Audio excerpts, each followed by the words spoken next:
আসসালামু আলাইকুম। সবাইকে ঈদের শুভেচ্ছা জানিয়ে শুরু করছি আরেকটি নতুন এপিসোড। ঈদের দিন আমরা সবাই চাই একটু ভিন্ন কিছু তৈরি করে বাসার সবাইকে চমকে দিতে। তাই আজকে আমি আপনাদের তৈরি করে দেখাবো সেমাই দিয়ে একটি নতুন লোভনীয় রেসিপি। ঈদে আমরা সেমাই তো অনেকভাবেই রান্না করে খাই। আপনারা কখনো খেজুর গুড় দিয়ে লাচ্ছা সেমাই রান্না করে খেয়েছেন? যদি না খেয়ে থাকেন তাহলে চলুন দেখে নেওয়া যাক কিভাবে বানাতে হয়। খেজুর গুড়ের লাচ্ছা সেমাই বানানোর জন্য প্রথমে লাগবে খেজুরের গুড়। এখানে আমি গুড় থেকে কুচি করে প্রায় 1 কাপের মতো নিব। দেখতেই পাচ্ছেন কিভাবে গুঁড়া করে নিয়েছি। এবার একটি প্যান নিয়েছি সেমাইটা রান্না করার জন্য। মূল পর্বে যাওয়ার আগে আপনাদের কাছে রিকোয়েস্ট থাকবে আমার চ্যানেলটি সাবস্ক্রাইব করার জন্য, আর পাশের বেল আইকনটা অন করে রাখবেন আমার নেক্সট রেসিপি দেখার জন্য। প্রথমে দিয়ে দিব 1 লিটার লিকুইড দুধ।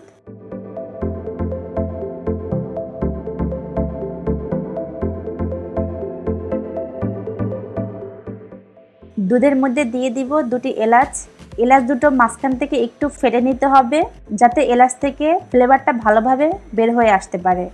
2টো তেজপাতা দিব, একটু নেড়ে মিশিয়ে দিব।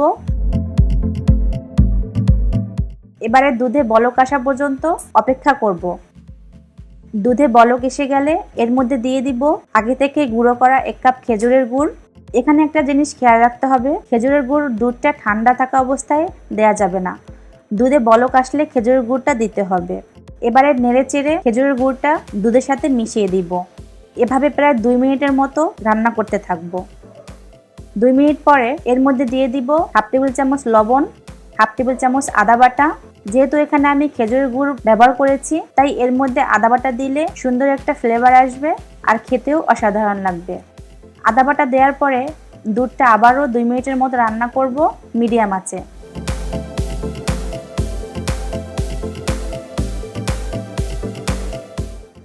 দুই মিনিট পরে দুধটা একটু ঘন হয়ে আসলে তেজপাতা দুটো উঠিয়ে ফেলবো।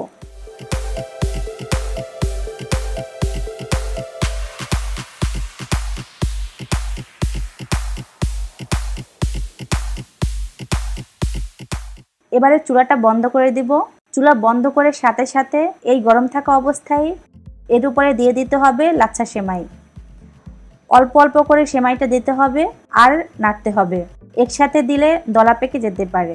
এখানে আমার সেমাইয়ের পরিমাণটা লেগেছে 1 প্যাকেট, মানে 200 গ্রামের যে প্যাকেটের লাচ্ছা সেমাই পাওয়া যায় সেই 1 প্যাকেট আমি দিয়েছি।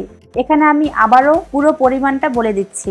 1 লিটার দুধে 1 কাপ খেজুরের গুড়, 1 প্যাকেট লাচ্ছা সেমাই। আশা করছি আপনাদের কাছে সহজ মনে হয়েছে। তো ভিউয়ার্স, আজকে আমার এই রেসিপিটি কেমন লেগেছে? এই রেসিপিটি খেতে অসাধারণ হয়। এই ঈদে বাসায় সবাইকে বানিয়ে খাওয়ালে সবার কাছে অনেক প্রশংসিত হবেন। আশা করছি বাসায় অবশ্যই ট্রাই করবেন। সবার ঈদ অনেক ভালো কাটুক। সবাইকে ঈদ মোবারক। আল্লাহ হাফেজ।